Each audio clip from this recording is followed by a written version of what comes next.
감사합니다. 우리가 매일 숨을 쉬고 건강하게 먹고 마시고 가족이 함께 집에서 쉬고 수면을 취하고 따뜻한 물로 씻고 일을 하고 돈을 벌 수 있는 일터를 주시니 감사합니다. 이 모든 것이 은혜이고 축복임을 다시 한번 깨닫습니다.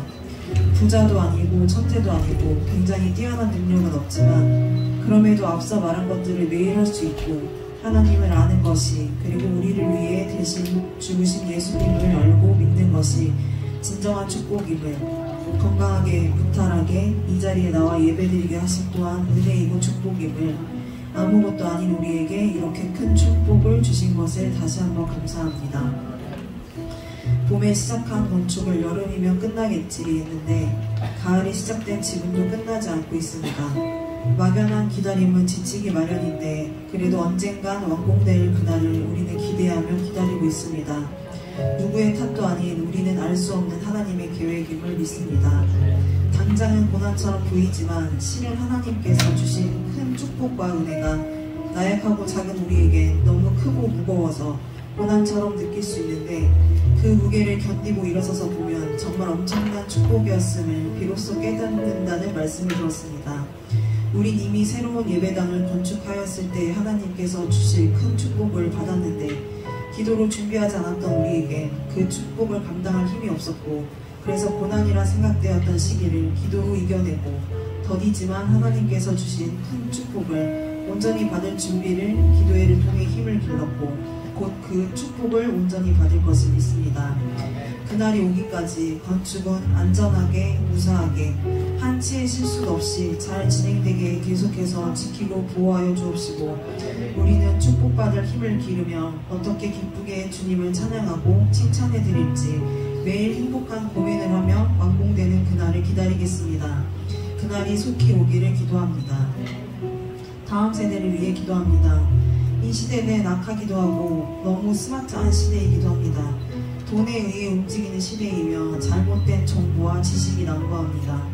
AI가 발전되기 전까지만 해도 공부 잘해서 의사, 변호사, 판사 등 사자가 붙은 직업만 돼도 부와 명예를 다 가질 수 있는 시대였다면 지금은 오히려 AI에게 그 직업을 뺏기는 시대가 되었습니다.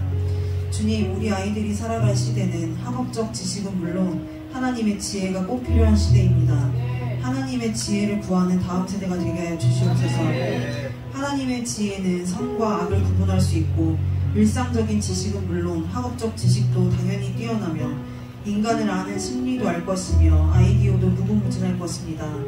예체능도 지혜가 있어야 하며 인간관계도 사랑도 건강도 모든 삶에 있어서 하나님의 지혜가 필요합니다. 우리 하늘꿈교회의 다음 세대들에게 하나님의 지혜가 날마다 새롭게 업그레이드 되게 하여 주시옵소서. 성경을 읽을 때 하나님을 더 깊이 알게 하시고 지경을 넓혀 주시옵소서. 어른들이 이제야 알게 된 지혜와 하나님의 속성과 그 마음을 우리 다음 세대들은 지금 나이에 말씀 통독하며 알게 하여 주시옵소서. 그래서 성인이 되었을 때 각자의 자리에서 하나님의 이름을 높이며 하나님을 전하며 많은 생명들을 구하는 하나님 나라의 청지기가 되게 하여 주시옵소서. 목사님과 사모님께서 운영하시는 사업장과 성도들의 사업장 및 직장에 재정의 기름을 부어주시고 쓸데없이 시간과 에너지 낭비되지 않도록 불필요한 만남들 없도록 불필요한 지출 없도록 늘 천군천사 보내시어 지켜주시옵소서. 각자의 자리에서 최선을 다해 하루하루를 열심히 일하시는 목사님과 사모님은 물론 성도들에게 하나님의 지혜와 건강을 허락하여 주시옵소서. 목사님 사모님 가정을 축복하여 주시옵소서. 수능을 앞둔 혜민이가 남은 시간 동안 최선을 다해 공부할 때 그 최선의 노력에 30배, 60배, 100배의 지혜를 주셔서 기억력 상승, 이해력 상승, 문제 해결력 상승, 지구력 상승, 체력 상승되게 하셔서 수능 준비는 물론 시험 또한 후회 없이 보게 하셔서 좋은 결과 나오게 하여 주시옵소서. 그래서 본인이 가고자 하는 학교와 전공을 무탈하게 진학할 수 있게 해 주시옵소서. 한비와 슬비는 음악으로 전공을 선택했습니다. 많은 경쟁자들과 경쟁해야 하며 1만 시간 이상의 연습이 필요합니다. 한비와 슬비 또한 연습하고자 노력하고 배우고자 노력할 때 휘민이와 동일한 지혜와 은혜를 허락하셔서 전공 분야에서 압도적인 실력으로 같은 음악인들에게 인정받는 음악인 되게 하여 주시옵소서. 목사님 사모님께서 늘 시간에 쫓기셔서 식사도 제대로 못하시고 휴식도 제대로 못 취하신다고 하십니다. 두 분의 타임테이블을 보통 사람들보다 늘려주셔서 1분이 10분 같고 1시간이 2시간 같은 체감으로 식사 거르시지 않고 잠깐의 휴식으로도 피로가 풀리게 하여 주시옵소서. 사업과 목회 두 가지 모두 정신적, 체력적 소모가 큽니다. 정신적인 고민들이 있다면 주님의 지혜로 오래 고민하지 않도록 해결하게 하시고, 체력적으로 많이 지쳐있다면 주님 주신 강건함으로 빠른 회복력으로 체력이 충전되게 하여 주시옵소서.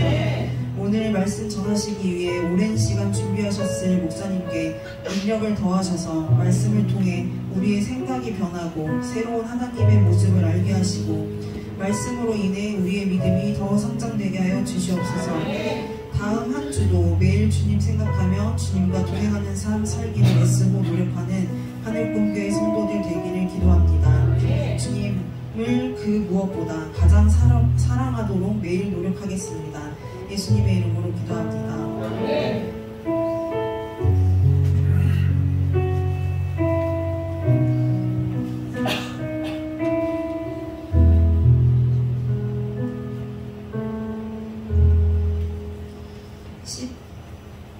108편 교독문 49번 같이 교독하시겠습니다. 하나님이여 내 마음을 정하였사오니 내가 노래하며 나의 마음을 다하여 찬양하리로다. 비파야 수구마 깰지어다. 내가 새벽을 깨우리로다. 여호와여 내가 만민 중에서 주께 감사하고 온 나라 중에서 주를 찬양하오니 주의 인자하심이 하늘보다 높으시며 주의 진실은 궁창에까지 이르나이다. 하나님이여 주는 하늘 위에 높이 들리시며 주의 영광이 온 땅에 높이 받으시기를 원하나이다. 주께서 사랑하시는 자들을 건지시기 위하여 우리에게 응답하사 오른손으로 구원하소서. 아멘. 호세아 9장 10절에서 17절 성경 대신 읽겠습니다. 옛적에 내가 이스라엘을 만나기를 광야에서 포도를 만남같이 하였으며 너희 조상들을 보기를 무화과 나무에서 처음 맺힌 첫 열매를 본같이 하였거늘 그들이 바알보올에 가서 부끄러운 우상에게 몸을 드리므로 저희가 사랑하는 우상같이 가증하여졌도다. 에브라임의 영광이 새같이 날아가리니 해산하는 것이나 아이 베는 것이나 임신하는 것이 없으리라. 혹 그들이 자식을 기를지라도 내가 그 자식을 없이하여 한 사람도 남기지 아니할 것이라. 내가 그들을 떠나는 때에는 그들에게 화가 미치리로다. 내가 보건대 에브라임은 아름다운 곳에 심긴 두로와 같으나 그 자식들을 살인하는 자에게로 끌어내리로다. 여호와여 그들에게 주소서. 무엇을 주시려 하나이까? 아이 베지 못하는 태와 젖없는 유방을 주시옵소서. 그들의 모든 악이 길갈에 있으므로 내가 거기에서 그들을 미워하였노라. 그들의 행위가 악함으로 내 집에서 그들을 쫓아내고 다시는 사랑하지 아니하리라. 그들의 지도자들은 다 반역한 자니라. 에브라임은 매를 맞아 그 뿌리가 말라 열매를 맺지 못하나니 비록 아이를 낳을지라도 내가 그 사랑하는 태의 열매를 주리라. 그들이 듣지 아니하므로 내 하나님이 그들을 버리시리니 그들이 여러 나라 가운데 떠도는 자가 되니라. 아멘. 목사님께서 나오셔서 옛적에 내가라는 제목으로 말씀 전하시겠습니다.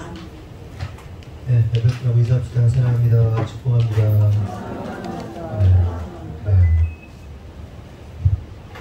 오늘은 옛적에 내가 라는 제목으로 말씀 나누겠습니다. 최근 몇 년 사이에 젊은이들이 가장 듣기 싫어하는 단어, 유행했던 단어가 하나 있습니다. 그게 뭐냐면 라떼라는 단어입니다. 그렇죠? 라떼 잘 아시죠?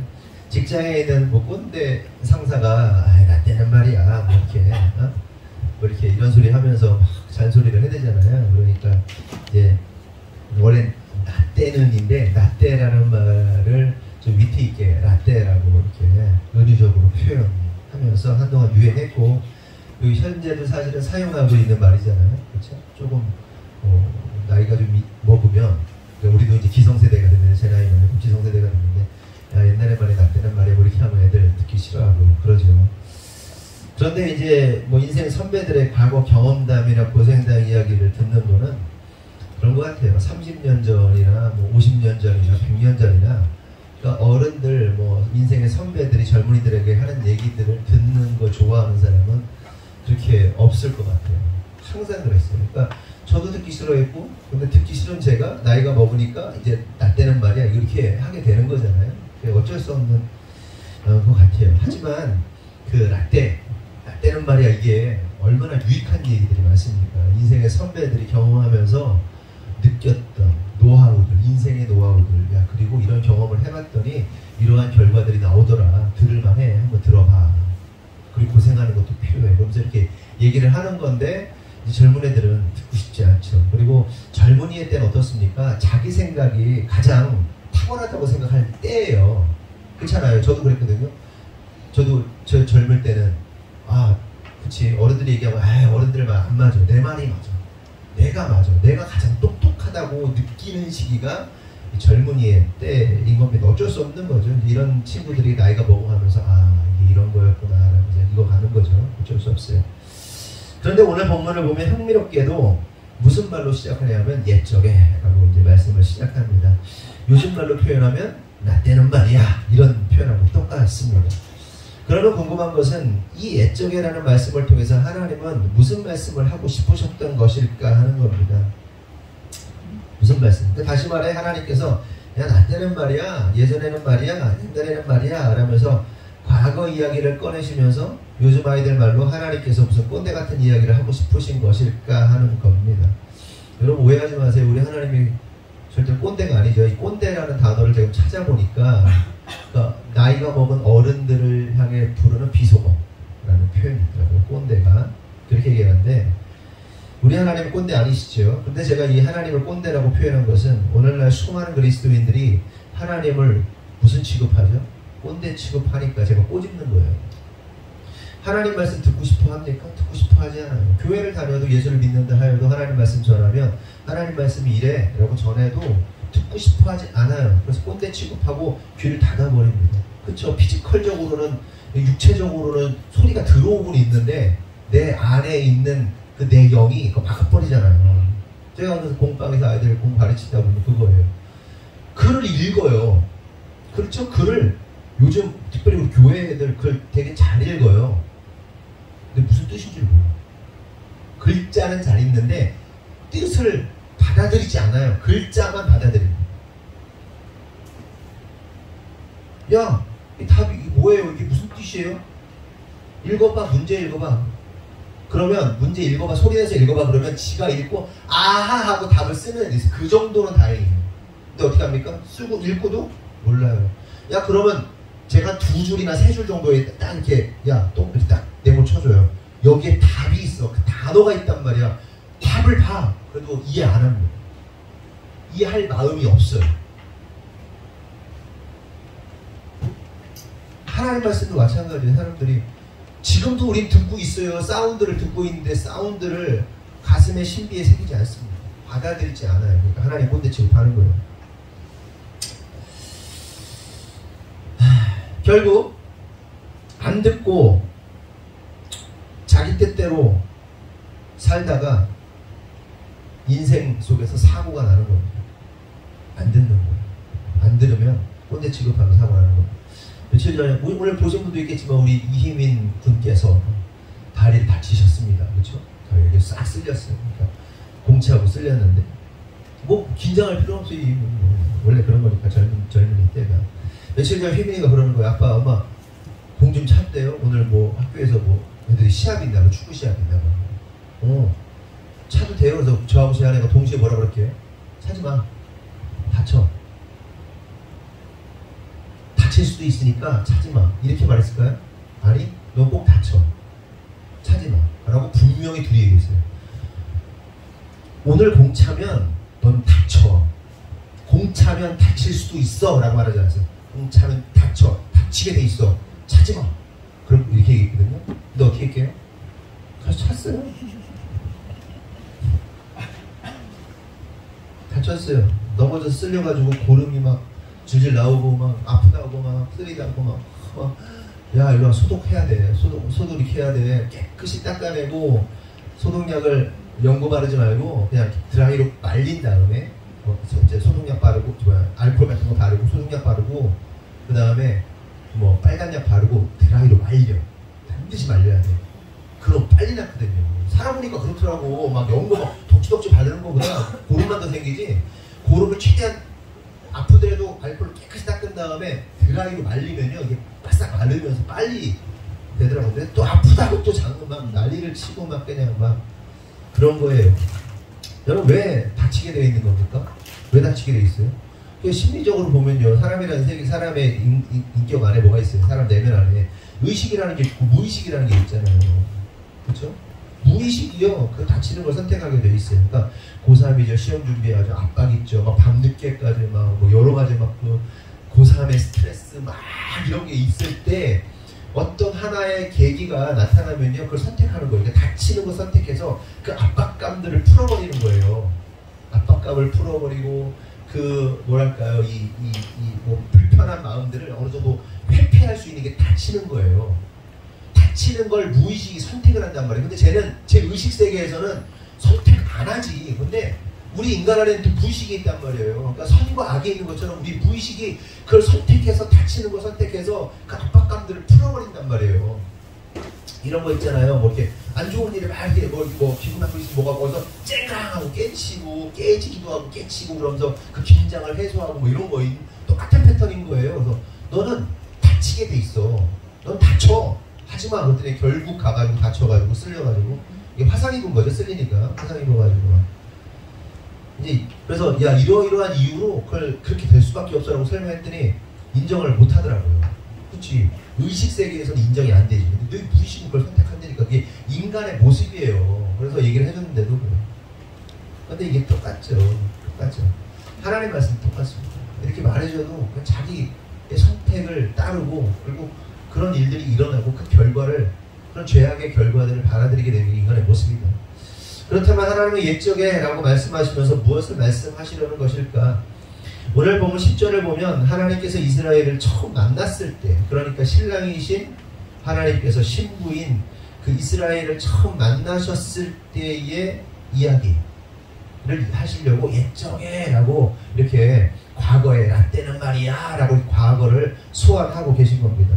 다 같이 10절 한번 읽어볼까요? 시작.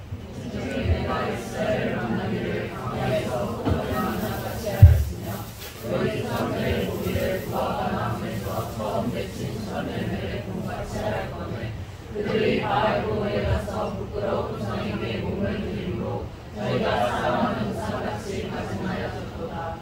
하나님께서 이스라엘을 처음 만났을 때 말씀하고 있는 건데요. 어떻게 그 만남을 어떻게 표현하고 있냐면 광야에서 포도상이를 만난 것 같고 무화과나무에 처음 익은 열매를 만난 것 같다라고 표현하고 있습니다.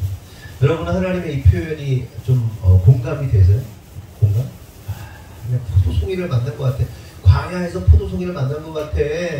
거기서 무화과의 첫 열매를 만난 것 같아. 라고 말씀하시는 그 하나님의 그 느낌, 그 감정, 이해가 되십니까?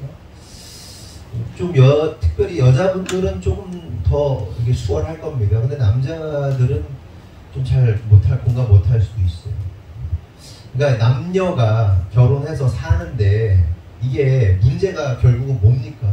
공감 능력이 없어서 일어나는 일들이에요. 부부가 싸우는 게 얼마나 속이 상했는지 얼마나 기분이 나빴는지 이걸 좀 공감할 수 있어야 되는데 이 공감의 능력이라는 것이 대부분 여자들은 이게 레인지가 크잖아요.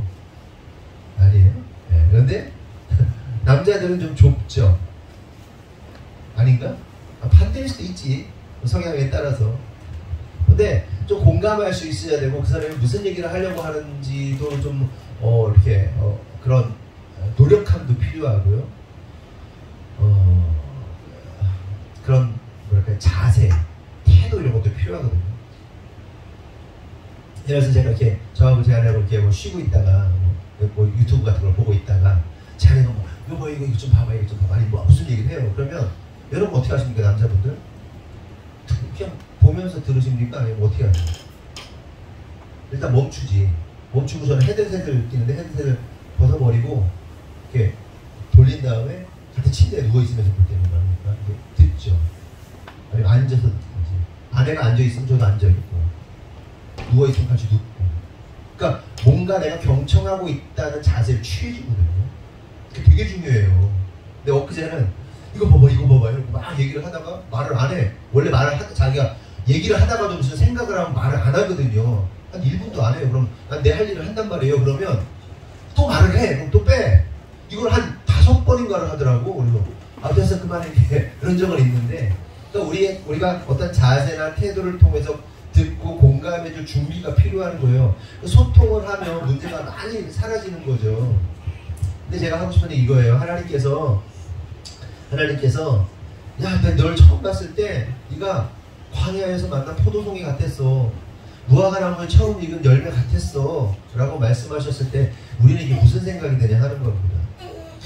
여러분 한번 생각해 보세요. 광야가 어떤 곳입니까? 어떤 생명도 살아남기 어려운 뜨겁고 쳐보세요. 뜨겁고 목마르고 배고프고 소망이 없는 황무지가 광야입니다. 광야. 그런데 여러분이 그렇게 목마르고 배고프고 죽을 것 같은 그 광야 한가운데서 탐스러운 포도송이 하나를 발견했어.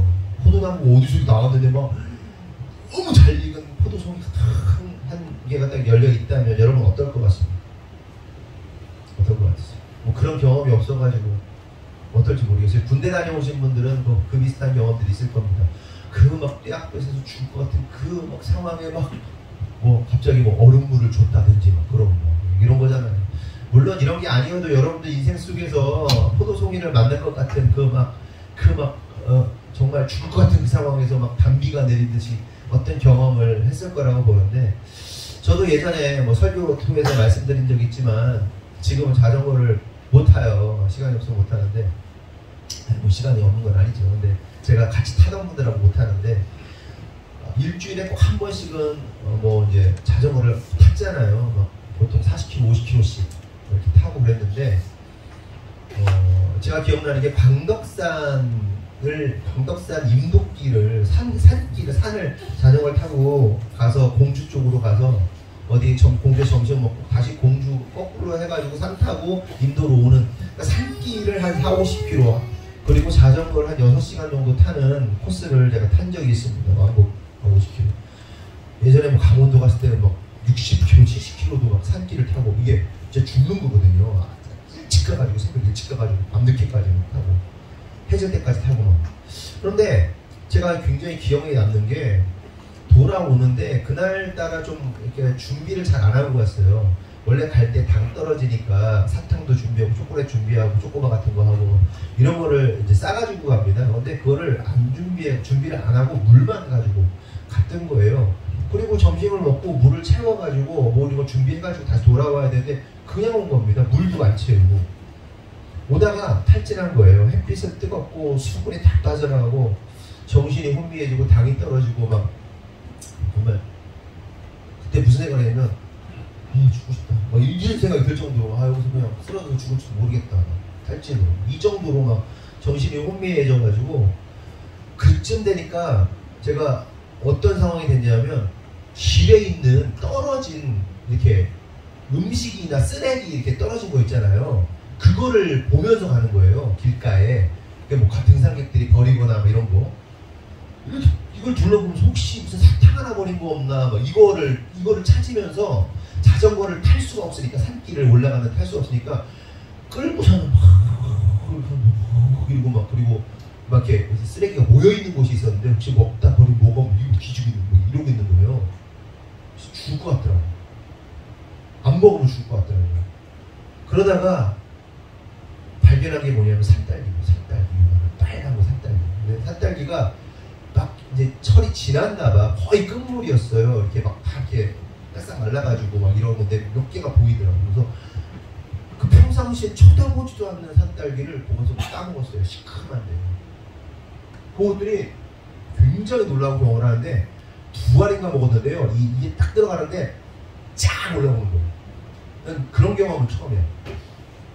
쫙 하고 에너지가 올라오는 거예요. 그러면서 끌고 가다 타고 가다 또 나타나면 그거 주워 먹고 그렇게 해서 광덕산 산길을 돌아서 꼭대기 올라가면 그 다음부터 내리막길이라 내리막을 타고 온 경험이 있습니다. 얼마나 이 산딸기 하나가 반갑던지요. 진짜 끝내주더라고요. 또한 하나님은 이스라엘 처음 만났을 때 무화과 나무에서 가장 먼저 익은 열매와 같다고 말씀하십니다. 요즘에 무화과 철이잖아요. 무화과가 너무 맛있어요. 옛날에 무화과 안 좋아했거든요. 근데 무화과가 너무 맛있더라고요. 이스라엘의 무화과도 맛있겠죠. 더 맛있겠죠. 어때요? 이스라엘 무화과는 여기 무화과하고 그냥 그래요? 달라요? 그러니까 좋다는 거야. 끝내주겠죠? 나는 우리나라 것도 너무 좋은데 이스라엘에서 한번 먹어보고 싶네. 진짜 무화과. 그러니까 굉장히 더 달아요. 어때요? 네. 달고 얼마나 주물. 하여튼 우리나라 것도 크죠? 크고 달고. 참. 그 무화과 말린 게 그거 뭐야? 조그만 거. 그거 엄청 달잖아요. 그거겠네. 어쨌든 너무 맛있을 것 같은데 가장 먼저 익은 그 무화과 열매가 얼마나 예쁘고 또 반갑고 귀하고 먹음직스럽겠습니까? 여러분 이렇게 농사짓는 분 아니어도 여러분들 중에 뭐 이렇게 과일이나 채소나 아니면 뭐 이런 거 이렇게 심어보신 분도 있으실 겁니다. 저 풍세서도 살 때 마당에다가 토마토를 심었는데 토마토가 이렇게 쭉 올라오는 거예요. 올라오더니 꽃이 피더라고. 노랗게 꽃이 피고 그러더니 새파랗게 열리기 시작하는데 그게 얼마나 이쁘고 귀엽던지요. 그러더니 빨갛게 익어가는데 진짜 너무 이쁘고 귀하고 막 탐스럽고 이거 어떻게 할지 몰라가지고. 그런데 그 열린 것들 중에 재밌는 게 하나 있는데 지금도 그 카카오톡 스토리인가에 아직 사진이 남아있거든요. 예, 동그랗게 열렸는데 이런 표현이 어떨지 모르겠어요. 주일 아침부터 이미 고추같이 이렇게 볼록 나온 거야. 그 아직도 사진이 있어요. 그래 이뻐가지고 사진 찍어가지고 그거를 막 올리고 그랬던 기억이 있는데 보면서 너무 이쁘고 귀엽고 막 귀하고 막. 그런데 하나님께서 이스라엘 만나셨을 때 딱 이런 기분, 이런 마음이셨다는 거예요. 그렇게 하나님께서 처음 이스라엘 만나셨을 때 그때, 라떼, 옛적에 라면서 과거를 회상하고 계신 겁니다. 그런데 여러분 여기서 우리가 오해하면 안 되는 게 있어요. 그것은 하나님과 이스라엘의 만남이 얼떨결에 우연히 어쩌다가 만난 게 아니라는 거예요.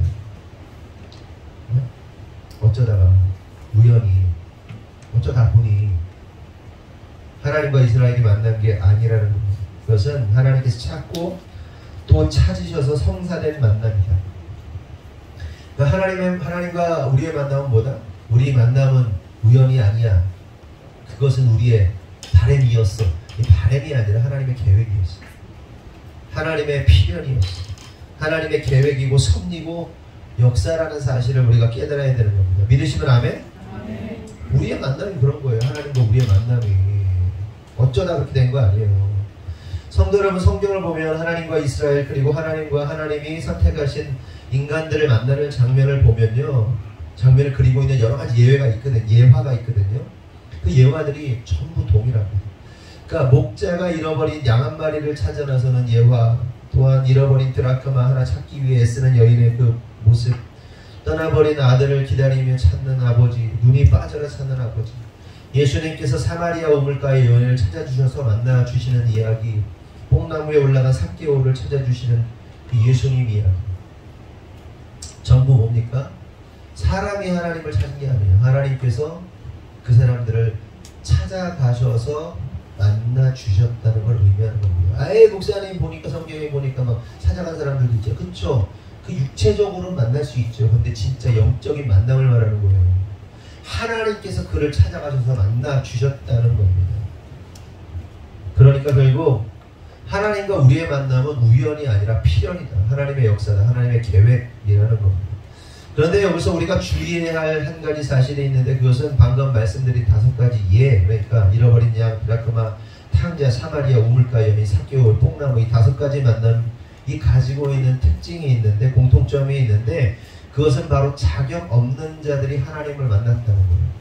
자격이 있어서 잘나서 하나님을 만난 게 아니라 전혀 자격 없는, 하나님을 만날 수 없는 자들이 하나님을 만났다는 겁니다. 그러니까 양은 뭐예요? 떠나버린 양. 떠난 거예요. 주인을 떠난 양이고, 말 안 듣고 떠난 거고, 또 잃어버린 탕자, 막장 탕자, 그리고 인간 취급받지 못하는 그 개 취급받는 이방인, 창녀, 세리와 같은 자격 없는 자들, 못난 자들, 세상에서 손가락 받는 자들, 버림받는 자들을 하나님께서 찾아오셔서 만난 은혜를 베풀어 주셨다는 거예요. 만나주신 은혜를 우리에게 베풀어 주셨다. 여러분, 우리도 마찬가지예요. 우리가 하나님을 만날 만해서 만난 게 아니에요. 뭐 도덕적으로, 뭐 아니면 뭐 윤리적으로 우리의 인생에 뭐 흠이 없을 수 있을지 모르겠지만, 하나님과 우리의 만남은요, 우리가 원한다고 해서, 우리가 바란다고 해서 만나지는 거예요. 하나님이 찾아오셔서 만나 주셨기 때문에 우리가 지금 하나님의 자녀되고 백성되고 지금 이 자리에서 예배하고 있는 겁니다. 아멘이십니까?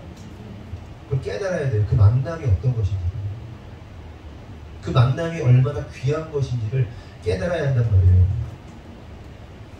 어떤 사람들에게는 그 만남이 의미 없을 수도 있죠. 그런데 그 만남이 얼마나 위대한 만남인지를 인식할 수 있어야 돼요. 저와 여러분이요, 하나님에 대해서 익숙해져서 뭐 주일마다 뭐 아니면 수요일 금요 저녁 때마다 뭐 말씀 들으니까 그냥 하나님이 하나님이신가 보다 하는데, 그 하나님 만나기요 엄청난 사건입니다.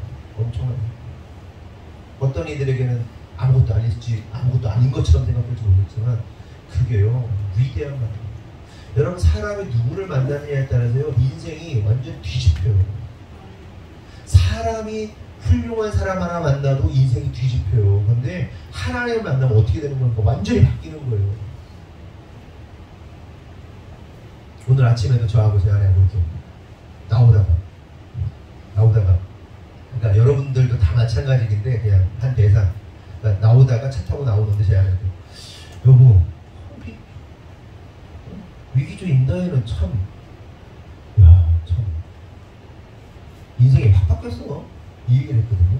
그러니까 여러분도 마찬가지로 다 그렇지만, 그러니까 왜냐면 우리 집 앞에 나오는 그 아파트가 보이잖아요. 확 바뀌었어. 쟤네들 야, 저기서 여기로 이사 와서 사네. 저기 어디 아산 어디 좀 이렇게 살았잖아요. 그 집 앞에 사는 게 아니고 그냥 저기 좋은 집으로 와서 사네. 저기 집에 돈을 감당할 만큼 사네. 근데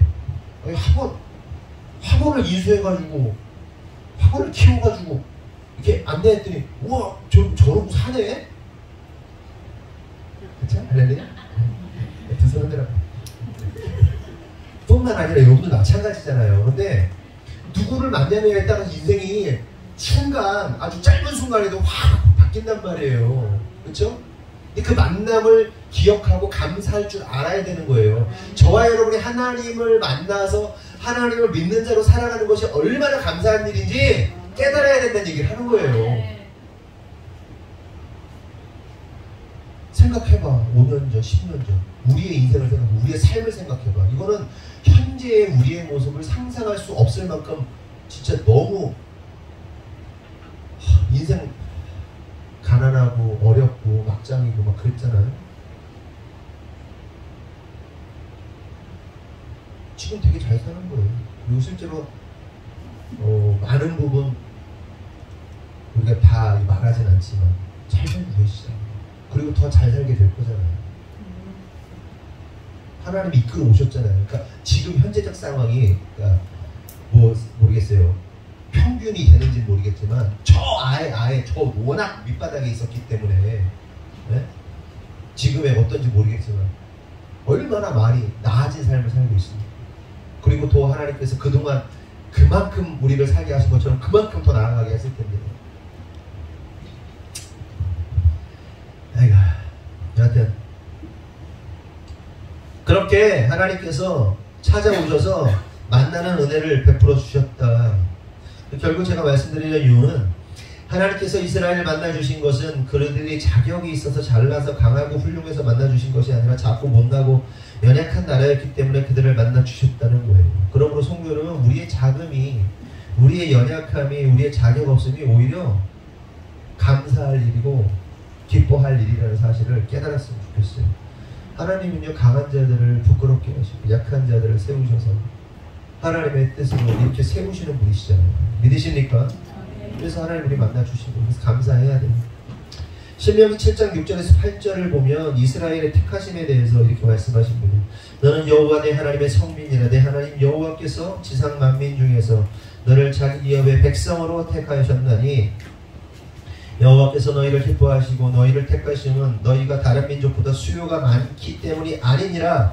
너희는 오히려 모든 민족 중에 가장 적으니라. 여호와께서 다만 너희를 사랑하심으로 말미암아 또는 너희의 조상들에게 하신 맹세를 지키려 하심으로 말미암아 자기의 권능의 손으로 너희를 인도하여 내시되 너희를 그 종되었던 집에서 애굽 왕 바로의 손에서 속량하셨나니. 이렇게 말씀하세요. 하나님께서 이스라엘을 택하신 이유에 대해서 뭐라고 말합니까? 세 가지를 말씀하세요. 첫째, 너희가 모든 민족 중에 가장 적기 때문이다. 가장 연약하기 때문이다 라고 말씀하세요. 둘째, 하나님께서 다만 너희를 사랑하셨기 때문이다 라고 말씀하시고, 세 번째, 너희의 조상들에게 하신 맹세를 지키기 위해서다 라고 말씀을 하십니다.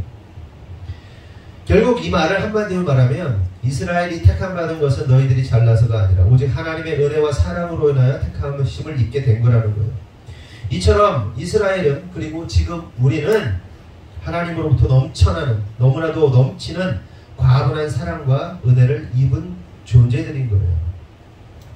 그런데 문제는 이렇게 과분하고 넘치는 사랑과 은혜를 입은 이스라엘이 하나님의 은혜와 사랑 안에 살아야 함에도 불구하고 오히려 그 은혜와 사랑을 내팽겨쳤다는 게 문제인 거예요. 에스겔 16장 말씀 나눴잖아요. 우리의 상태가 어떤 상태라고 그랬어요. 여자아이 발개 벗겨진 채로, 탯줄도 잘려지지 않은 채로 광야에 버려져, 쓰레기장에 버려진 그런 운명의 존재라고 말씀하시잖아요. 그런 그들을 하나님께서 건져내셔가지고 거두어셔가지고 입히고 닦이고 키워가지고 아름답게 만들어놨더니 어떻게 했다는 거예요?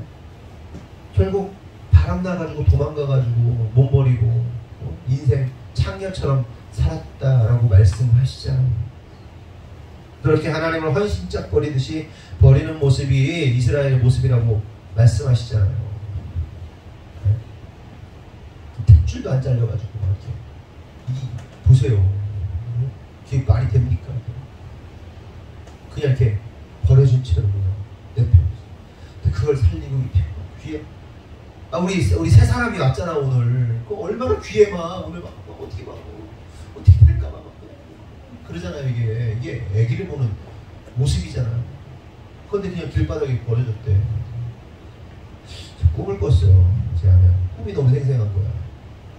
제가 선교지를 갔더니 꿈이 원래 뒤죽박죽이잖아요. 선교지를 갔어요. 선교지를 갔는데 옛날에 저를 추천해신 말레이시아에 황성주사님이 나타났어요.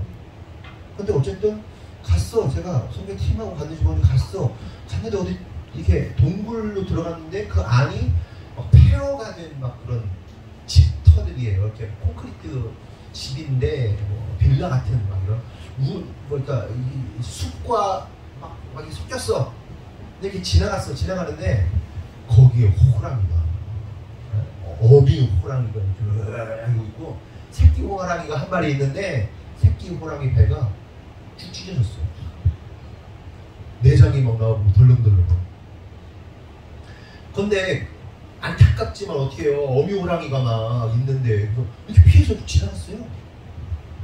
근데 또 돌아오는 길 지나가는데 또 그러고 있는 거야. 근데 그 어미 호랑이가 어찌할 줄 몰라가지고 막 이리저리 막 그 호랑이 새끼는 막 이 배가 찢어져가지고 조그만 새끼 호랑이니까 찢어져가지고 막 내장 나와가지고 덜렁덜렁하고 막 죽어가고 막 아파가지고 이러고 있고 어미 호랑이는 막 어찌할 줄 몰라가지고 막 난리가 난 거야. 막 그냥 막 난리가 난 거예요.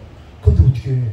이거 괜히 도와준다고 했다가 어미 호랑이 도와주려고 했다가 어미 호랑이 물면 어떻게 죽잖아. 또 지나갔어요. 근데 이번엔 제 아내하고 같이 이렇게 가다가 또 마주쳤네. 근데 이거는 어떻게든 살려야 될 것 같아요. 살려야 될 것 같아. 그래서 나는 이렇게 새끼 호랑이한테 살짝 조심조심 어미 호랑이를 보는데 제 아내가 갑자기 어미 호랑이 등에 딱 타는 거예요. 딱 타. 어미 호랑이 이렇게 만지면서 괜찮다고 어미 호랑이 이러고 있는 거야. 그걸 그냥 보고 안심하고 어미 호랑이가 공격할 마음이었구나. 그래서 얘를 제가 새끼 호랑이를 끌어안고 병원에 막 가는 거야. 막 병원을 가. 그런데 제 아내가 또 그 어미 호랑이 큰 호랑이를 엎고서는 같이 병원에 막 가는 겁니다. 둘이 막 가고 있어서 우리 병원에 갔는데 병원이 사람 병원이라 이게 막 그랬어. 그리고서 거기서 딱 깼어 아침에. 왜 그랬을까? 그 스토리의 배경이 되는 분석을 하잖아요. 배경이 되는 사건이 있어요. 있는데 중요한 것은 저와 제 아내의 모습이 그러한 모습이었다는 거예요. 그렇게 저가 느끼고 있고 그걸 어떻게든 살려내려고 하고 있고 막 어떻게든 주변 상황을 만들어가지고 막 그러고 있는 저희 모습을 보면서 아유 그래 잘하고 있구나 뭐 이런 생각을 했던 거죠.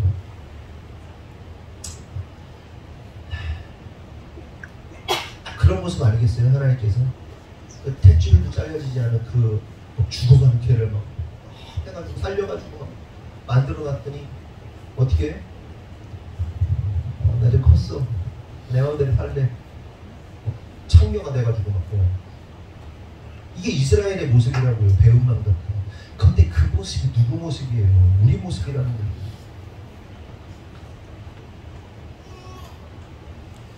하나님의 은혜로 구원받은 우리가 그렇게 살면 안 되는데 하나님 자녀답게 하나님 백성답게 살아야 되는데 죄송한 표현이지만 요지랄하고 있는 거예요.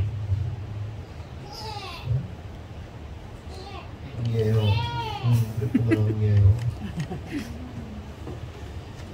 그러면 생각해 볼 것은 하나님은 이러한 이스라엘을 보시면서 어떠한 결정을 내리시는가 하는 겁니다. 답은 보응이 뭐예요? 행한 대로 갚아주겠다. 다만 그 행한 대로 갚아주는 게 좀 스케일이 다르죠. 하나님은 하나님의 스케일로 갚아주시는 거예요. 호세아 9장 10절 하반절을 보면 이렇게 말씀하십니다. 그들이 바알보올에 가서 부끄러운 우상에게 몸을 드림으로 저희가 사랑하는 우상같이 가증하여뒀도다. 그러니까 이스라엘이 이렇게 뭘 했냐. 아까 말씀드린 것처럼 그렇게 사랑하심으로 살려내서 키웠는데 결국 그들이 보인 것은 뭐다? 바알보올에게 헌신하였다는 겁니다. 그러니까 바알보올에게 헌신할 때 이 말씀의 배경이 있어요. 나를 봐. 내 눈을 바라봐 얘들아. 니네 이렇게 정신이 없냐. 오늘 되게 정신없어. 나 봐. 뒤 보지 마. 바알보올에게 헌신했다. 근데 이게 무슨 얘기냐면 이스라엘 백성들이 가나안 땅에 들어가기 전에 가나안에 입성하기 전에 어떤 일이 있었습니까? 이스라엘 백성들이 모압 여인에게 유혹을 당해요. 모압 여인들이 숭배하는 그 신과 교접을 합니다. 그러니까 바알보 그 이방 여인들이 막 유혹하니까 이 하나님의 땅에 들어가야 되는데 얘들이 남자들 전부 돌아가지고 어떻게 해요? 걔네들하고 그냥 몸을 섞었어요. 그리고 그 몸을 섞는 행위가 뭐라고 그랬어요? 이스라엘 백성들이. 그러니까 바알에게 우상 숭배할 때는 반드시 뭐가 있다. 그 제사의 프로세스가 리추얼의 프로세스가 있는데 그 프로세스가 뭐냐면요. 그 성전에 그 음란한 여인들과 사제들, 여자 사제들과 몸을 합치는 거예요. 그게 우상에게 숭배하는 제사하는 방식이란 말이에요. 고대 사회 속에서 우상 숭배하는 사람들의 이해되세요? 그냥 어쩌다가 그게 아닌 게 아니라 그냥 바알 부호를 섬기기 위해서 바알을 섬기기 위해서 그 여자들과 몸을 섞은 겁니다. 그게 그 얘기는 뭐예요? 단지 여자들과 몸을 섞은 게 포인트가 아니라 바알과 하나가 되는 걸 의미하는 거예요. 바알과 한 몸이 된 거예요. 그리스도의 신부 하나님의 신부들이 버리고 바알과 한 몸이 된 거예요. 한 몸. 육체적 한 몸뿐만 아니라 영적인 한 몸이 되어버린 거예요. 그 사건이 일어나게 되는 겁니다. 거기 나오는 바알이 바알보올이에요. 몸을 바쳐요. 여러분 나실이 아시죠? 나실이는 뭐냐? 하나님께 몸을 드린 자들이 나실. 그러니까 이스라엘은요 사실 대표성을 가지고 나실이라는 존재가 있지만 대표성을 가진 존재가 있지만 결국은 이스라엘 모두가 그 대표성을 가진 나실인을 보면서 우리 모두가 그렇게 살아야 된다고 고백해야 하는 거거든요. 그러니까 이스라엘은 전부 나실인처럼 살아야 되는 거예요. 그런데 그 나실인 하나님께 몸을 드리고 마음과 영혼을 드린 나실인의 삶을 살지 않고 바알에게 몸을 바친다고. 그렇게 가증하여진 자들을 심판할 수밖에 없는 겁니다. 저는 아까 설교 직전에 이런 생각을 해봤어요. 그 우상 이방 여인들과 몸을 섞은 것이 하나님이 보실 때 어떤 느낌일까? 단지 우리 같은 환인종이 뭐 흑인과 뭐 그런 걸까? 뭐 백인과 몸을 섞은 걸까? 그 정도가 아닌 거예요. 내가 볼 때는 하나님이 오실 때는요, 세상의 사람들을 딱 보면 딱 두 부류로 갈릴 것 같아요. 인간과 인간이 아닌. 그러니까 마치 이스라엘 백성들이 짐승들과 몸을 섞은 것 같은 개념이 아닐까, 하나님 보실 때. 아니면 거룩한 하나님의 백성들이 에이즈에 걸린 집단과 몸을 섞은 것 같은 느낌일 것 같은 거예요, 하나님 보실 때.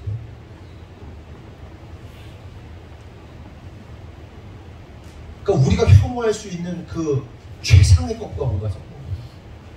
마찬가지예요. 저와 여러분이 하나님 앞에서 거룩과 성결로 나아가야 되는데, 우리가 범죄할 때, 음란할 때, 하나님이 아닌 것을 다 사랑할 때, 하나님은 그 눈으로 보실 것 같아요, 우리를. 끔찍한 거죠. 그렇다면 궁금한 것은 하나님께서 구체적으로 이스라엘을 어떤 방식으로 심판하시는가? 11절에서 13절 다 같이 한번 읽어보겠습니다. 시작!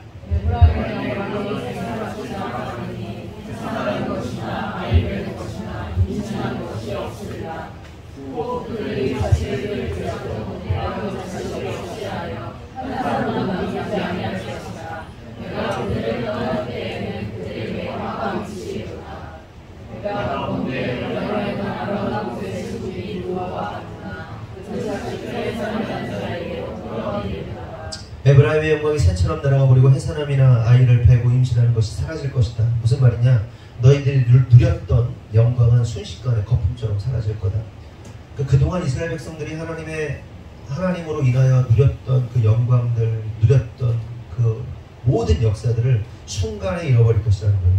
또한 여인들이 임신 못하게 될 것이다라고 말씀하시는데, 혹 생겨나도 아이 낳는다 해도 그 자식들을 살인하는 자에게 보내서 다 죽여버리시겠다라고 말씀하세요.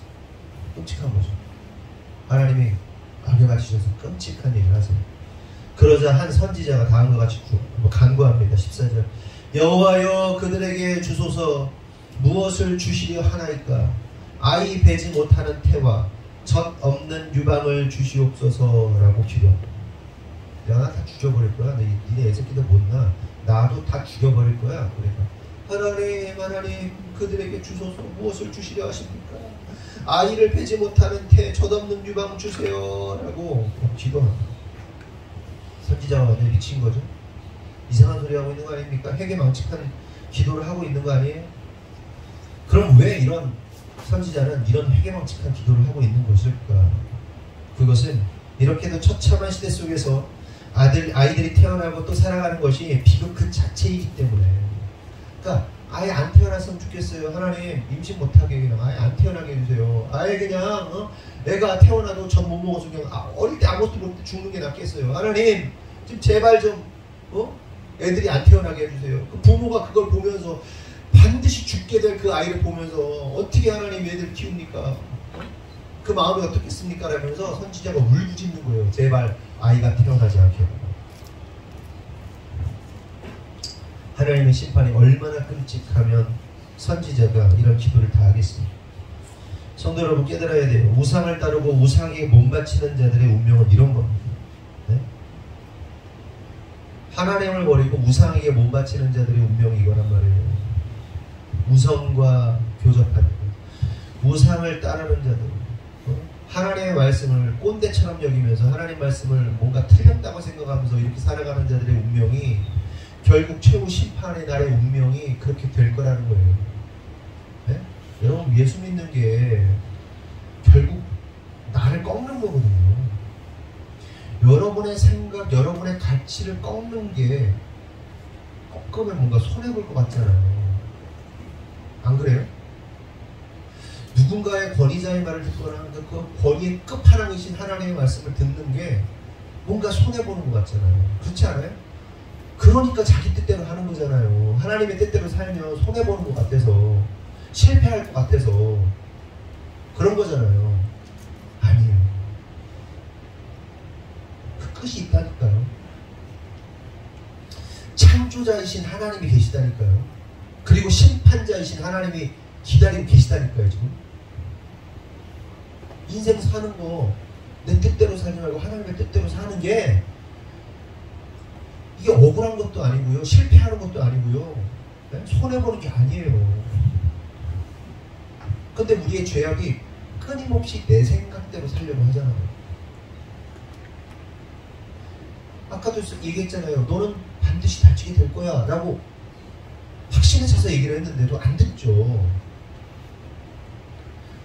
인간인 우리도 앞으로 일어날 일에 대해서 그냥 정신분석적으로만 봐도 이럴 가능성이 매우 높다, 아니면 반드시 일어난다라고 말할 정도인데, 전능하신 하나님, 온천하 만물의 주인이신 하나님, 모든 것을 창조하시고 모든 것들을 아시는 주님께서, 전지하신 하나님께서 우리를 보면서 이렇게 살아야 돼, 이게 나, 이렇게 해야 돼, 안 그러면 이렇게 돼 라고 말씀하시는데, 그러면 이렇게 될 거다, 이렇게 반드시 심판이 임할 것이다 라고 말씀하시는 하나님의 심판이 이루어지겠어요? 안 이루어지겠어요? 이루어진다니까. 네? 귀 기울일 필요 있어요. 귀 기울여야 돼요. 하나님 말씀 들어야 돼요. 그리고 나를 꺾어야 돼요. 그게 지혜예요. 미련한 자들은 꺾지 않습니다. 이렇게 해야 돼 라고 끝까지 이렇게 안 해요. 그리고 또 하고 시간 날리고 돈 날리고 시간 날리고 돈 날리고 인생 날리고 하고. 그러므로 성도 여러분, 저와 여러분이 우상에게 못 바치는 자들 아니라 나시린들처럼 우리의 영혼과 우리의 마음과 우리의 뜻, 모든 것을 하나님께만 맡길 수 있는 저와 여러분에게 예수님의 이름을 축원합니다. 이처럼 선지자가 울부짖으며 하나님께 기도해요. 그러자 다음과 같이 하나님이 응답하십니다. 15절 16절 다 같이 시작.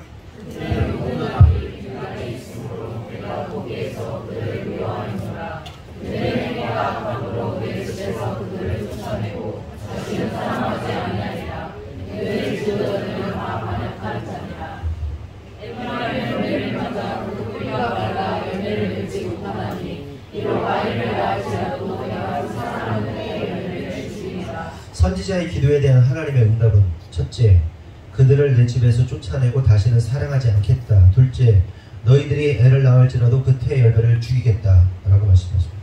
너무나도 무서운 얘기죠. 하나님, 선지자가 하나님 어떻게 좀 해주십시오. 하나님의 응답은 뭐예요? 거절. 여러분, 그 기도의 응답에는 세 가지가 있다고 그랬잖아요. 다 아시죠? 뭐예요? 하나님께서 yes, no, 아니 wait. 셋 중에 하나예요. 그래, 응답하봐. 아니야, 그건 아니야. 기다려. 여기 뭐 한 거예요? no 한 거예요. 하나님께서 악에 바치셔서 말씀을 했어요.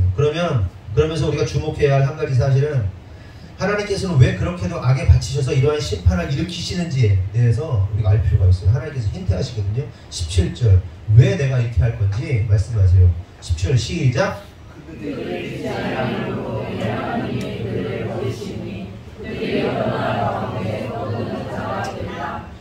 왜 심판하신다는 거예요? 안 들어서, 듣지를 않아서, 듣지 않으면 심판하시겠다는 거예요. 여러분, 사람이라는 게 진짜 악합니다. 어떻게 악한가? 누군가에게 익숙해지면 말을 듣지 않습니다. 우리 선생님들, 네? 학원에 말 안 듣는 애들 한 10명 머릿속에 생각해봐요. 말 더럽게 안 듣는 애들. 근데 그 10명 중에 우리 교회 애들이 있다 없다? 있으면 손 들어봐. 없다? 없으면 손 들어봐. 없어? 말 잘 들어요? 시나리오가 안 맞는데. 그래요. 10명 중에 없어요? 진짜 감사한 일이네. 이슬비 말 안 듣지 않나? 안 듣지. 네? 네? 뭐 잘 들어 안 들어? 듣는다는 거야, 안 듣는다는 거야, 이게? 네? 들어 안 들어? 들어? 다행이다. 듣는구나. 다행이구나. 넌 바이올린 학원에서 안 듣는구나. 네. 다행입니다. 내용이 좀 잘 안 맞는데. 그런데 그럼 공부방. 공부방에 탑7을 제가 머릿속에 쫙 생각해봤어요. 탑7 중에 우리 교회 애들이 있을까 없을까? 없을 것 같아? 있으니까 하는 얘기겠죠. 있으니까. 공부방, 우리 교회 공부방 다니는 누가? 3명밖에 없나? 지금? 아이고. 그 중에 2명이 있어요. 최근에 제가 이성을 읽고 화낸 적이 있습니다. 왜 화냈냐? 야, 조용히 해. 조용히 해. 실시간으로 볼게요. 리얼타임으로. 그만 떠. 너 조용히 해. 왜?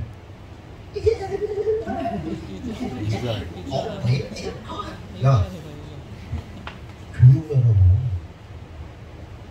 조용히 하라고. 못 하라고요? 왜?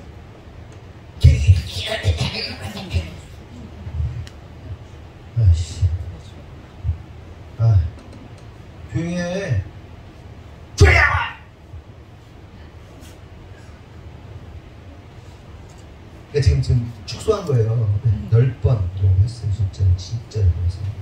거짓말 안 들려고. 끝없이 떠들어. 그리고 문제를 안 풀어. 야, 얼마큼 했어? 그때 누구 엄청 들어가거든요. 책을 안 피고 한 15분 그대로 있어. 어디까지 했어? 물어보서까지. 바빠가지고 책 정하다 보면 그렇거든요. 제가 이런 생각을 해봤어요. 입에 모터가 달렸다. 술을 먹는다 애들이 부정으로 지켜서 야, 되게 붙죠. 통제가 안 되는 게 지었어. 제가 지금 약간 세게 얘기하는 거니까 들어보세요. 눈치 없이 떠들어. 멈추지 않고 떠들어. 두 명이 누굴까요? 3명 중에 2명이 누굴까요? 아유, 이 찰리하고 원생이하고 둘이 아주 그냥. 제가 참다 몇 달을 참다가 지난주에 가서 한번 진짜 확 줄였어요. 그날 막 긴장해가지고 잘하더라고요. 다음날 또 한 거예요. 또 따더라고요. 이따가 예배 끝나면 뒤로 가서 좀 패세요. 가서 좀 패. 알았죠? 좀 패. 알았죠? 팰게 안 팰게요. 좀 패라고. 꼴만 먹이고 그냥. 어려서 그런 거예요. 1학년이. 근데 1학년 애들이 주로 그래요. 말투를 못 알아듣고 아직 어려가지고 혼내지 마세요. 하는 소리니까 혼내지 말고 1학년 때 다 그러고 2학년, 3학년 되면서 이제 자기가 잡혀요. 1학년 때는 이제 유치원생이었잖아. 그래가지고 이제 분위기 파악도 안 되고 또 이 형제가 오는 애들이 있거든요. 다 공부하고 중학생도 공부하고 있는데 야! 왜! 이러고 들어오는 애들이 있어요. 왜? 목소리는 그러니까 진짜 목소리가 이렇게 소리를 내요. 그냥 야 누구야 아니고 얘는 목소리가 이렇게 소리 내고 형제가 데리고 와가지고 내고 싶어. 왜 그럴까? 익숙해지다 보니까 얘네들 처음 공부할 때 안 그랬어요. 익숙해지니까 막 떠들더라고요. 친밀해지니까 막 관심과 사랑 받으니까. 그리고 일종의 이 가족 같은 느낌을 받으니까 더해요. 한 가족이다라는 개념이 있어요. 애들한테 보면 맨날 보잖아. 맨날 교회에서도 맨날 보고 가족이야. 그냥 익숙해지니까 말을 안 들어요. 그런데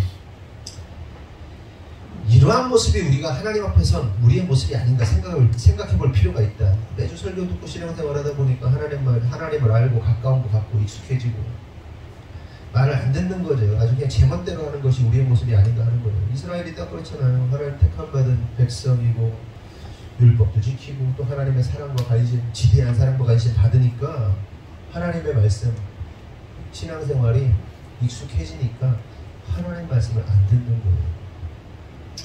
여러분들이 부부가 옛날에 연애할 때 어땠어요? 막 여자분들이 막 이러면 막 이렇게 그러면 남자들이 막 말 잘 듣잖아요. 안 그래? 주로 안 그랬나? 주로 요새들이 막 그러면 남자들이 막 그러면 뭐 하늘에 별미가 좀 떠다줄게 막 이러면서 막 이러다가 결혼해가지고 익숙해지면 말 그렇게 안 듣잖아요. 익숙해지니까. 오늘 잘 동의가 안 되는 것 같아요. 고개를 끄덕였다가는 끌려갈 것 같아서 그런지. 익숙해지니까 안 들어. 오히려 서로를 잘 안다고 생각하고 오히려 말을 더 안 들어. 누구 말을 가장 안 듣습니까? 애들이 부모 말을 가장 안 듣죠. 진짜 익숙하니까 안 들어. 그러면 그렇게 하나님 말씀 듣지 않는 자들은 어떻게 하시겠다? 19절 다시 보면 그들이 듣지 아니하므로 내 하나님이 그들을 버리신다. 그들이 여러 나라 가운데서 떠도는 자가 되릴 것이다. 이렇게 말씀하시고 두 가지 버린다. 두 번째 떠돌이 된다. 이 버린다는 단어는 마스인데 거절하다, 멸시하다라는 뜻을 가지고 있어요. 버림받는다는 말은 우리의 간청 기도를 거절하신다, 멸시하신다, 무시하신다는 겁니다. 또한 떠도는 자가 된다는 말은 나다드인데 도망하다, 피하다, 방황하다 이런 뜻이 있습니다. 그러니까 항상 뭔가에 쫓겨서 죽지 않으려고 도망 다니는 인생, 피해 다니는 인생, 유리 방황하는 인생이 된다는 겁니다. 정리하면 하나님 말씀을 듣지 않는 자들은 결국 도망 다니고 피해 다니고 죽지 않기 위해 이리저리 유리 방황하는데 그 가운데 하나님 도와주세요, 살려주세요 요청하고 기도하고 소원해도 하나님께서 그들을 거절하시고 멸시하신다는 겁니다. 이해되세요? 네? 하나님 말씀 안 듣는 자들은 하나님이 버려. 간구에 요청해. 어떻게? 거절. 그래서 좀 이가 저리 사람들 쫓겨다니고. 야, 존나라! 하는 거. 야, 너도 죽잖아! 라고 쫓겨다녀. 인생이 그래. 유리방어. 막 정착 못하고 유리방어. 이리저리 왔다 갔다 이리 갔다 말이야. 그래서 죽은 것 같아요. 하나님 살려주세요. 살려주세요. 응? 싫어. 하나님 딱 거절해. 딱. 하나님 너무 잔인하잖아요. 잔인하다는 생각 안 드십니까? 좀 살려주시면, 저기 죽을 지경이 돼가지고 살려주십시오라고 하면 하나님이 자비하신 하나님께서 좀 들어주시면 안 되는 거예요? 라고 생각할 수도 있죠. 그럴 수 있죠. 하지만 하나님의 답은 아니, 나 거절할 거야. 이렇게 말씀하시는 거예요. 그러면 답이 없을까요? 답이 없냐 그러면? 답이 있어요. 전제가 뭐예요? 읽어보세요. 시작. 안 들어서 그런 거예요. 그럼 무슨 얘기예요? 들으면 돼요. 네? 하나님 말씀 들으면 하나님 강구하면 들은다는 거예요. 하나님 말씀 들으면 유리방어하지 않는다는 거예요. 쫓겨다니지 않는다는 거예요. 여러분 인생 가운데 하나님을 믿는다 하는 자들 가운데도요 유리방어하는 사람도 있어요. 이리 쫓기고 저리 쫓기고 막 돈에 쫓기고 사람에 쫓기고 막 뭔가에 계속 쫓겨다니는 사람들 있죠. 네? 막 그렇게 쫓겨다니면서 하나님 나 좀 도와주세요. 하나님 나 좀 도와주세요. 이렇게 진짜 눈물 콧물 막 그냥 막 했는데도 하나님의 응답이 없어. 안 도와줘. 왜 그런 거예요? 하나님 말씀 안 들어서 그런 거예요. 하나님 말씀 들으면 어떻게 돼요? 쫓겨다닐 일이 없어요. 여유로워져요. 네? 안 쫓겨다닌다니까. 하나님 말씀 들으면 하나님의 뜻을 알기 때문에 하나님 뜻대로 기도하기 때문에 하나님 응답하세요. 바로바로 곧장곧장. 그러니까 여전히 나는 죄 짓고 여전히 내 마음대로 막 내 뜻대로 막 사는데 그 삶의 결과가 뭐야? 막 유리방어하고 막 쫓겨다니고 막 그냥 없어가지고 하나님 도와주세요. 하나님 이때 도와주세요. 내가 하나님 알긴 아는데 도와주세요. 싫어. 너 하나님 어떻게 안 도와주세요? 안 도와주세요. 내가 이렇게 막 눈물 흘리면서 나가고 그럴 때 어떻게 안 도와주세요? 안 도와줘. 못 도와줘. 법이 그래. 내 말을 들어. 나의 백성이 돼. 나의 나라로 들어와. 내 말을 듣는 내 통치를 받아. 도와주지. 안 들으니까 안 도와주시는 거예요. 기도에 응답 안 하시는 거예요. 예전에 제 친구 하나가 막 이 친구가 누구냐면 어릴 때부터 같은 교회에 자란 제 동기 여자예요. 걔가 어느 날 술 취해가지고 저한테 교회 앞에서 만나자고 그래가지고 제 이름 만나서 야, 왜 하나님은 내 기도를 안 들어주시냐고 막 술주정을 하는 거야. 막 기도를 막 거기서 막 기도를 막 해봐 그냥 하나님 나 유지랄 하고 있는 거야. 막. 지금 예수 안 믿어요. 예수 엄청 얼마나 잘 믿더란데 걔가.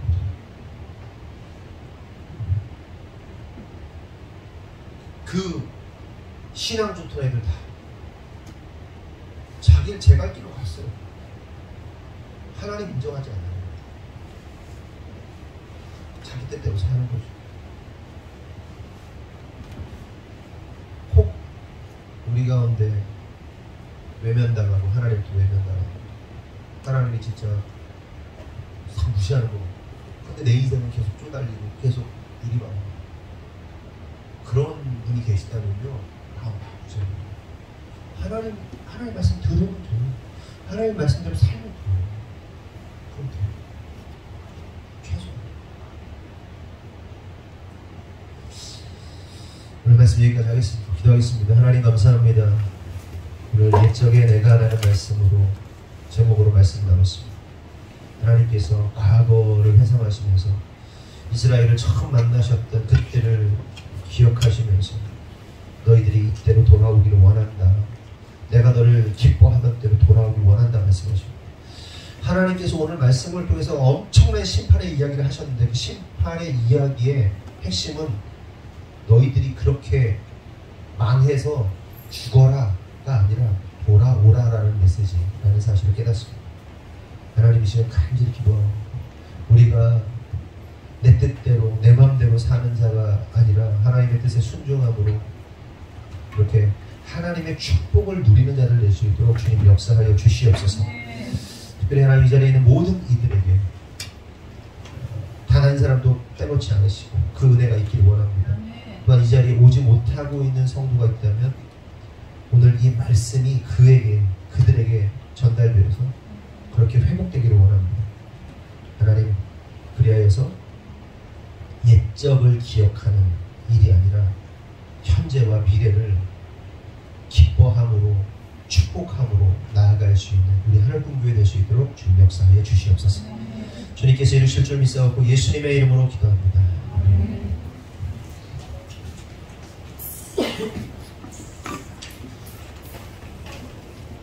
먼저 이번 주부터 수요 예배랑 금요 기도회 정상적으로 시작이 됐습니다. 그래서 여러분들 수요일에는 8시, 금요일에는 8시 30분에 모여주시면 됩니다. 그리고 선교지로 물품 보내실 거 준비하신 분들은 교회로 가져오시면 됩니다. 유치부가 100명이었죠. 유치부가 35명이에요? 유치부가 35명, 고등부가 310명이에요. 중고등부가 310명, 그 다음에 유치부가 30명. 그래서 유치부만 하셔도 되고, 유치부 것만 하셔도 되고요. 좀 부담스러우니까, 명수가 많잖아요. 부담스러우니까 유치부 것만 하셔도 되고, 저도 이제 볼펜 사려고 알아봤더니 볼펜을 200원짜리 볼펜을 300자루만 사도 200원짜리 300자루만 사도 얼마예요? 6만원이요? 요건 살만하지. 2,000원짜리인가? 그걸 사려고 했더니 60만원 되더라고요. 막 60만원 막 이렇게 되니까 너무 이게 그렇잖아요. 그러니까는 그렇게까지는 여러분 안 하셔도 되고 아마 그런 식으로 하시면 돼요. 아시겠죠? 그러니까 여러분들이 부담 느끼지 않는 선에서 유치부 그 다음에 청소년부들한테 아니면 뭐 공동으로 쓸만한 거 뭐 아이디어 좋은 거 있으면 그런 거 보내셔도 되고 그냥 그 정도 수준에서 하자. 그리고 또 그래서 요 부분은 그러니까 꼭 해야 된다가 아니에요. 그래서 여러분들이 마음에 좀 부담 갖지 않으셨으면 좋겠어요. 근데 하시려고 하시는 분들도 계실 거예요. 그러면 하시면 됩니다. 자, 그리고 어제 제가 이제 준현이 어제 좀 세게 혼냈습니다. 준현이를 세게 혼냈어요. 그래서 준현이가 오늘 예배 여기서 준현이 오늘 되게 잘 드린 것 같더라. 예배 그치? 사모님 칭찬해요. 어제 준현이를 세게 혼내가지고 뒤에서 준현이가 그동안의 눈빛하고 좀 달라졌어요. 조금 돌아왔어요. 눈빛이. 근데 요거를 제가 완벽하게 돌려놓을 겁니다. 어제 제가 혼을 내면서 느꼈거든요. 동공이 준현이가 풀어져 있잖아요. 근데 풀어져 있는데 혼이 나면서 동공이 오그라들더라고요.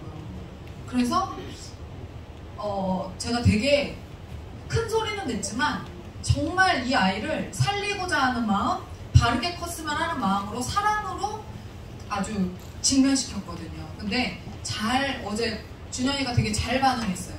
그래서 제가 준현이한테 확인했거든요. 너 질서를 지키지 않고 계속 무질서함으로 우리 교회에서 친구들하고 질서를 깨면서 놀고 욕하고 때리고 이렇게 하면 우리 교회 다닐 수 없다.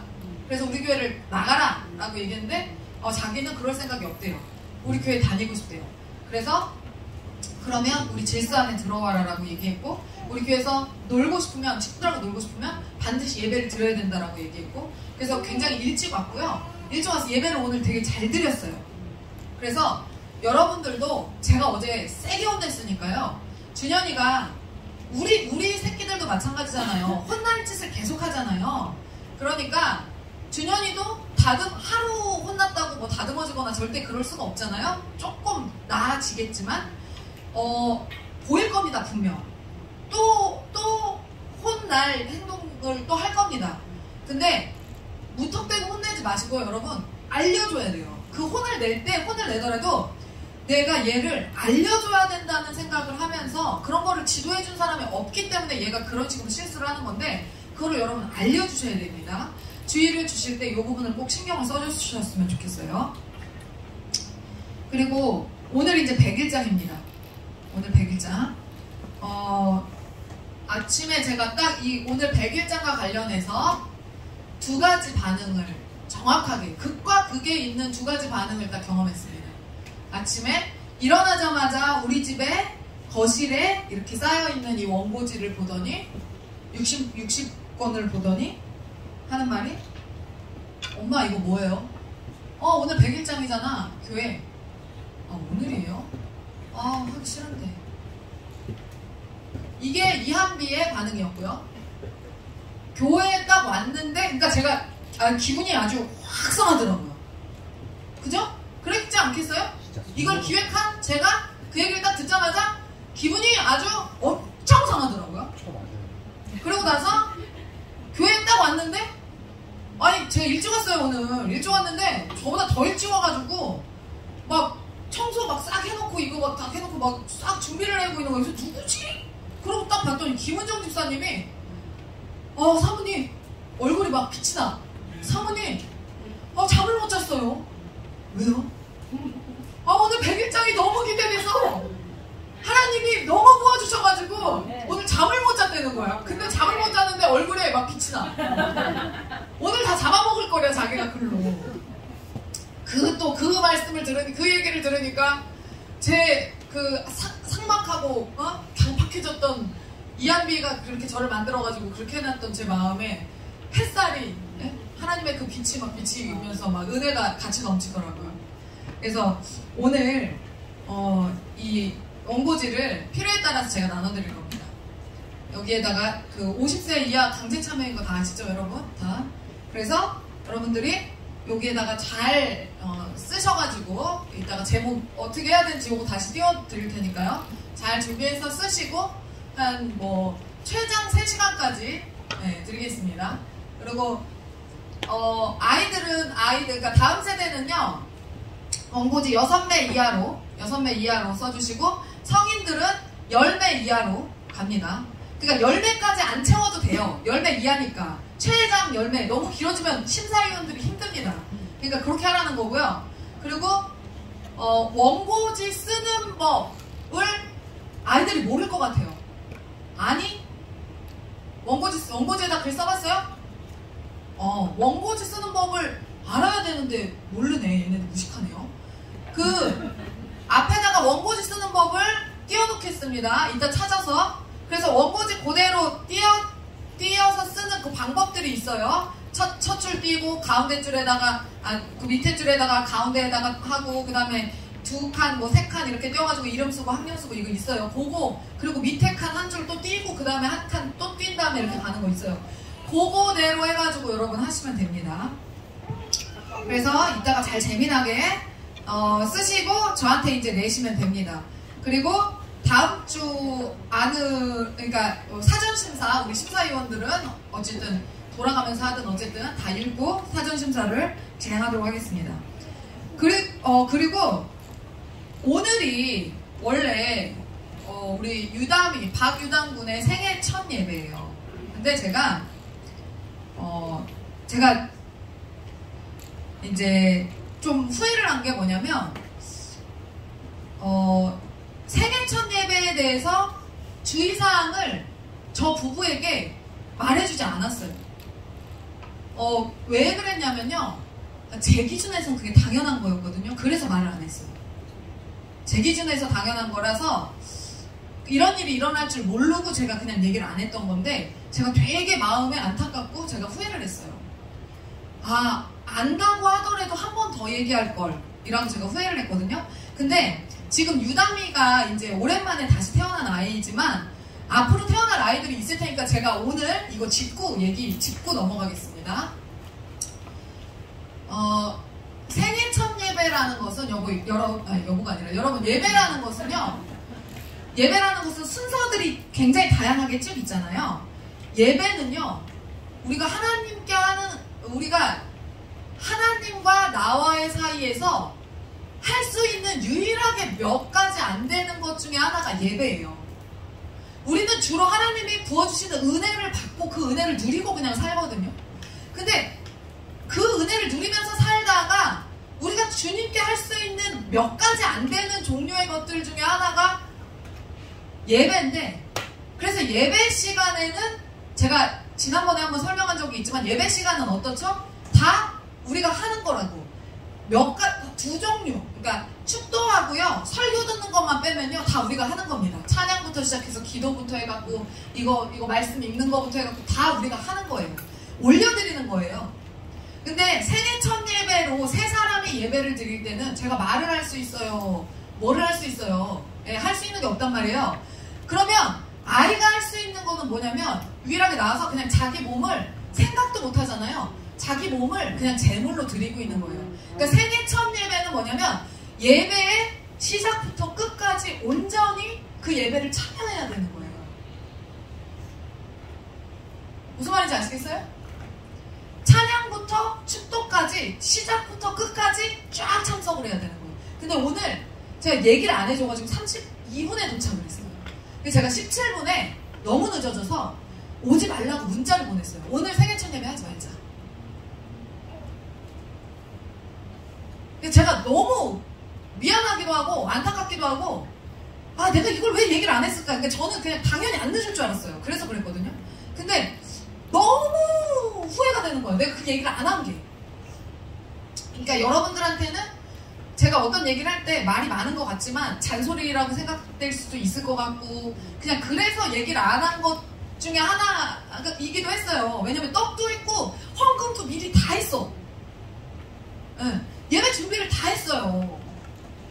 근데 시간이 늦어진 거가 이게 생애 첫 예배는 여러분 가정 첫 예배도 마찬가지고 결혼하고 나서 드리는 첫 주일 예배도 마찬가지고 이 생애 첫 예배도 아이가 사람으로 새롭게 태어나서 드리는 첫 시간이기 때문에 엄청난 상징성이 있는 예배입니다.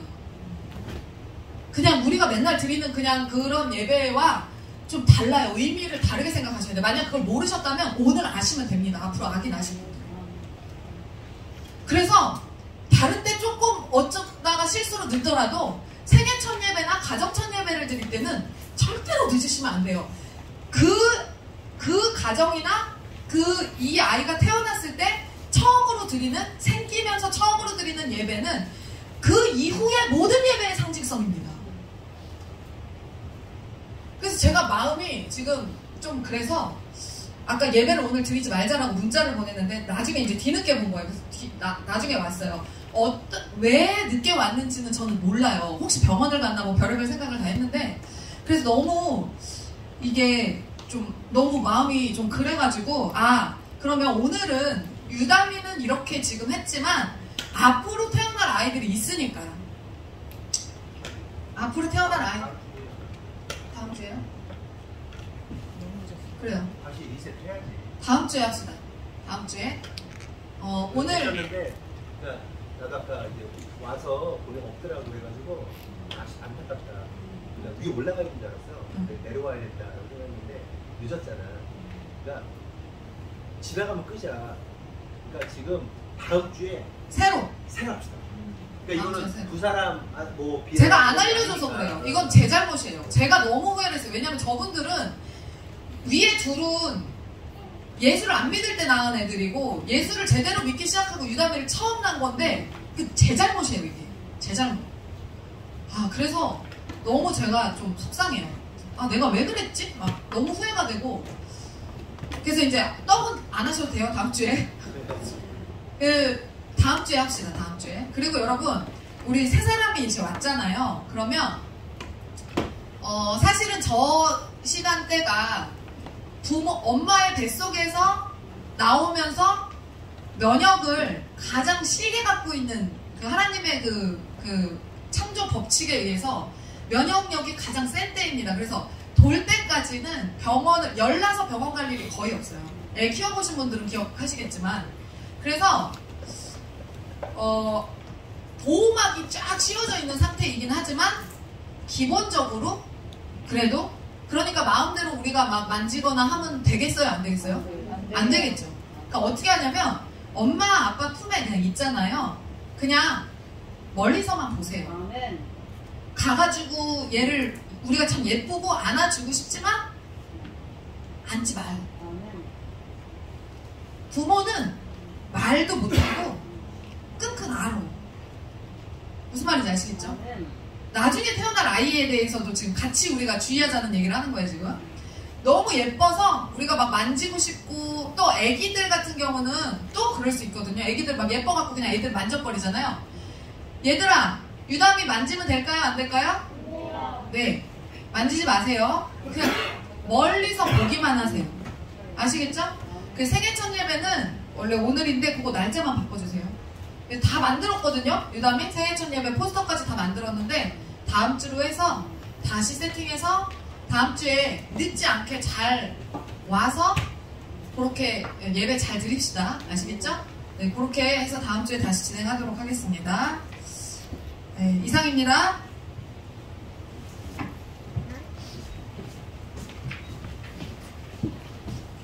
그 선교 물품을 이세영 집사님이 아이들 색연필을 좀 사는 게 있어요. 겹치지 않게 해야 되는데 혹시 선교 물품 볼펜도 뭐 몇 자로? 아 그래요? 그랬구나. 그러면 혹시 이제 이렇게 애매한데 하고 싶은 마음은 있으신데 좀 애매하신 분들은 현금으로 하셔서 취합되면 그거를 꼭 필요한 거를 사든지 할게요. 그리고 예를 들어 샵 하나 뭐 이런 거는 같이 공용으로 쓸 수 있으니까 거기 준다든지 아니면 필요한 물품이 있으면 생각해서 그렇게 하도록 하고, 그리고 선교지가 현장에 가면 우리 교회가 사이즈가 같이 가는 팀들 중에 큰 편이라서 좀 큰 교회가 아닌데도 불구하고 그 목사님들 사이에서 돈을 써야 될 때가 좀 있어요. 선교지 선교사님이나 아니면 뭐 숙소나 뭐 이런 게 포함되어 있긴 하지만 써야 될 때가 있어서 그런 부분들을 선교비로 흘려보낸다든지 이렇게 할 수 있도록 할 거니까 여러분들이 선교 물품에 관련해서 아니면 선교비에 관련해서 조금 후원하실 분들은 해주시면 헌금으로 하셔도 되고 아니면 박다솜 집사 헌금으로 하세요. 헌금으로 하셔서 그걸 모아서 준비해서 쓰는 도록 할 테니까 그렇게 해주시면 되겠습니다. 이해하셨죠? 뭐 5만 원이든 10만 원이든 뭐 그렇게 하시면 그렇게 모아서 뭐 필요한 물품이나 선교 후원할 수 있도록 할 테니까 그렇게 해주셨으면 좋겠어요. 그래요. 유담이 오늘 안타깝다. 그러니까 저는 그런 거예요. 오늘 그냥 해버려도 되는데 유담이한테 상징성이 굉장히 크기 때문에 아예 앞에 부분을 지우고 딱 FM대로 딱 가는 걸로 하도록 이렇게 하는 게 좋겠다라는 생각이 있어서 배려 차원에서 그렇게 얘기를 할 거예요. 네, 그렇게 하도록 할게요. 다 같이 일어나겠습니다. 파송의 말씀 나누겠습니다. 구호 준비! 네. 더 높은 부르심으로 보라! 아멘. 기도하겠습니다. 하나님 감사합니다. 오늘 말씀을 통해서 깨닫고 우리가 하나님 뜻대로 어떻게 살아야 하는지 생각해 보게 됩니다. 가장 중요한 것은 하나님 말씀을 청종하는 것입니다. 듣고 따르는 것입니다. 듣고 따르지 않으면 정말 인생에 있어서 많은 것들이 무너지게 되고 또한 결국 심판에 이르게 된다는 사실을 깨닫습니다.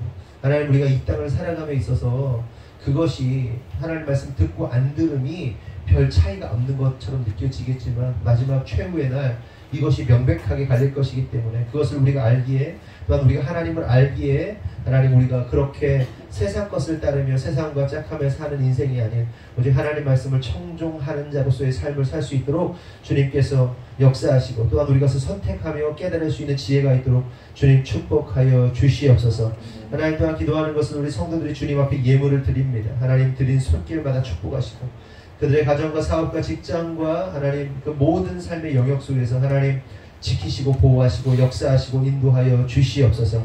하나님 특별히 하나님 이 재정을 통하여 어려움 당하는 일 있지 않도록 하시고 하나님 좋은 사람들 만나게 하시고 좋은 동역자들 만나게 하시고 파트너들 만나게 하시고 그리하여서 하고 있는 모든 일들 가운데 하나님의 놀라운 축복이 샘솟는 시간 되도록 샘솟는 삶 되도록 하나님이 역사하시고 인도하여 주시옵소서.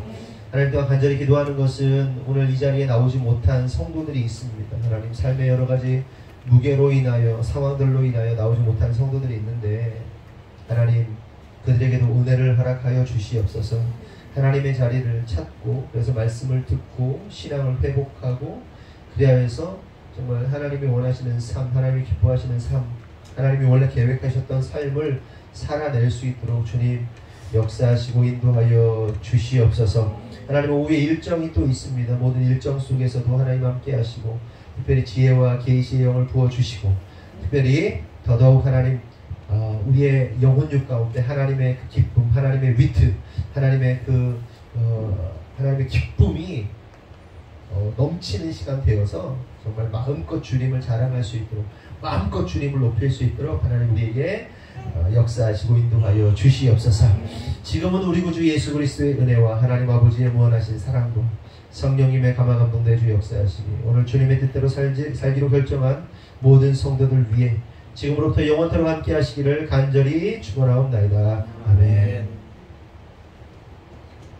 하나님께 영광의 박수 드리겠습니다.